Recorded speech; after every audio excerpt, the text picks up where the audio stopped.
Are you looking to replace one of these old faucets, whether yours leaks or you're looking for some frost-free protection? Well, then you're in the right place. Welcome back to another Jeff Reviews for you. And as you saw, we are going to be replacing our old exterior spigot and replacing it with a brand new one by AQUOR. It's their V1. You know what? Enough talk. Let's get right into this review. Here's our AQUOR wall hydrant. You can see this is version 1. There are 2 different versions. This one is meant mainly for retrofitting. The version 2 is for new construction. This retails for right around $90.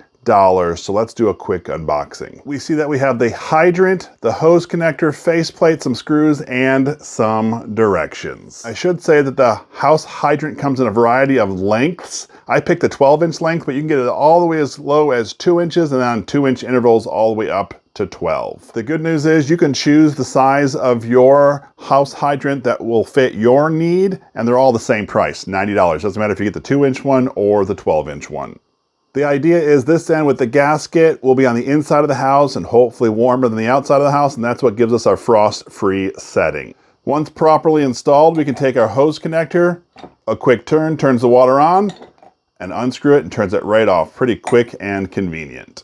When we install this through the house and onto the wall, the debris cover actually has a wedge that goes behind the lip here of the house hydrant. Therefore, the house hydrant is on a slight angle down, so when you turn your water off, all the excess water will drain right out of this pipe.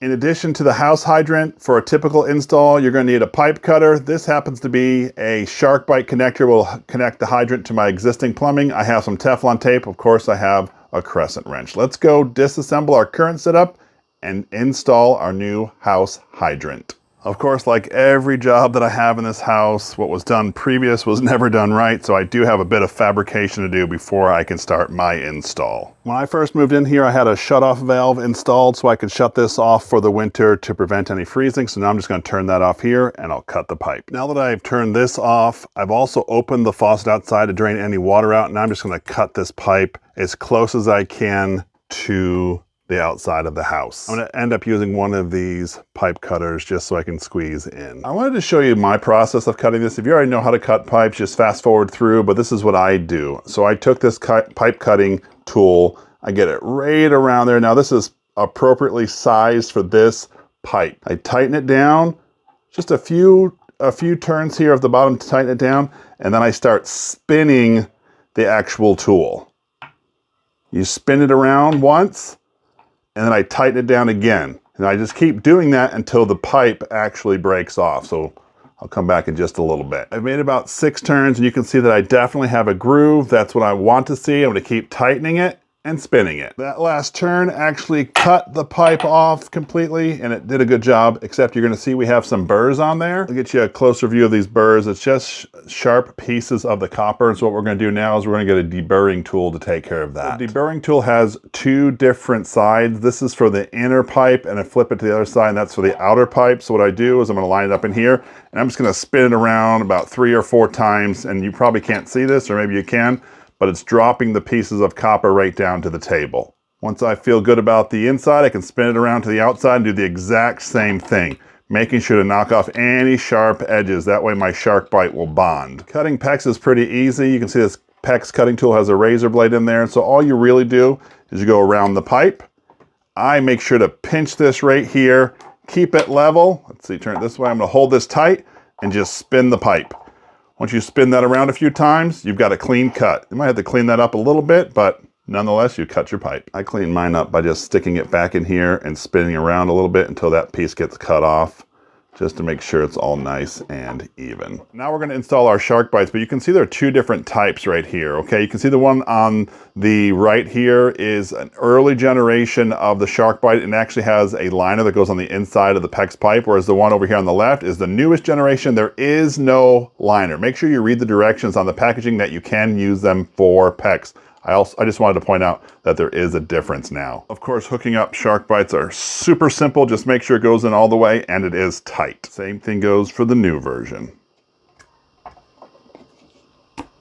All the way in, pulled tight. Now it's time to thread the pieces together, except if you look on the inside there is no rubber gasket, and that kind of stuff always worries me. If there was a rubber gasket, I would just use Teflon, but because there's no rubber gasket, I'm also going to use some pipe dope with it, or some sealant.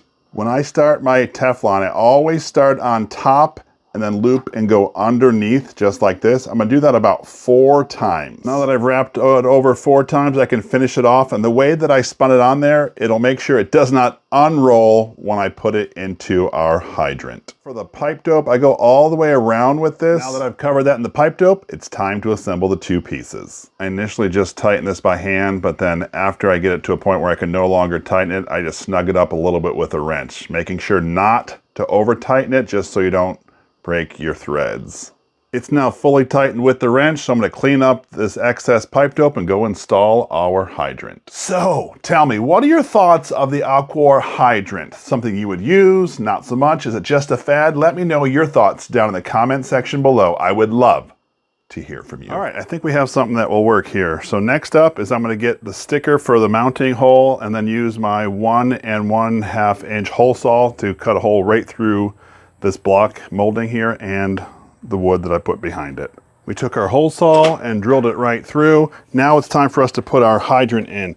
As you can see, I've already attached my PEX connector and also the PEX piece just so I can stick it in. It's already ready, and I'll just connect it quickly on the inside. Let's do that now. Before I hooked up my water line, I made sure to install the faucet here on the outside. Therefore, I knew I had the correct slope that the hydrant needs to drain.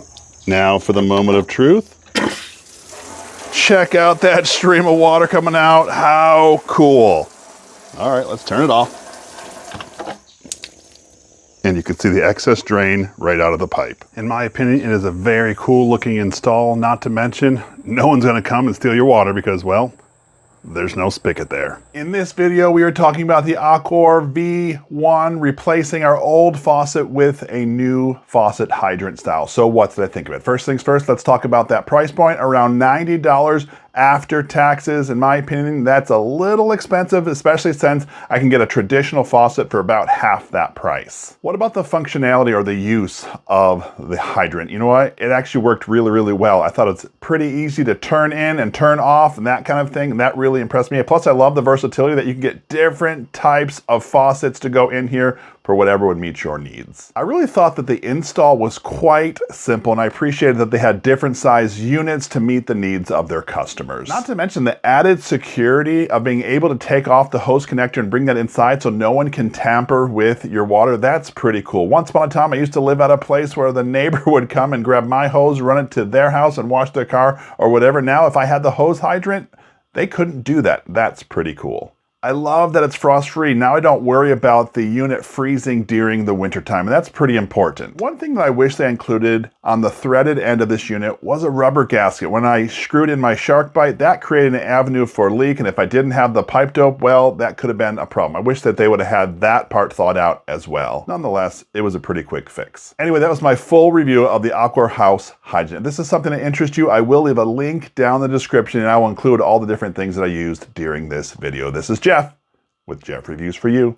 As always, thanks for stopping by and I hope you have a great day. This is the hose connector that came with the unit, and although I do appreciate it, I ended up ordering a comfort grip one, which looks more like a regular spigot outside. It's going to take a few weeks to get here, otherwise I'd show it, but there's a picture up on the screen. They also have a vacuum breaker one too, if that's something that you're looking for. I really do appreciate that you stayed around for my entire install of the AQUOR V1. You know what? On the end of my hose, although I didn't show it in this video, is the Aqua handle, something I use all the time. What I'm going to do is I'm going to link that review video right up here, and I would love it if you would click on this link. And when you do, by the magic of the internet, I'm going to join you right here. So go ahead, click it. It's safe, I promise.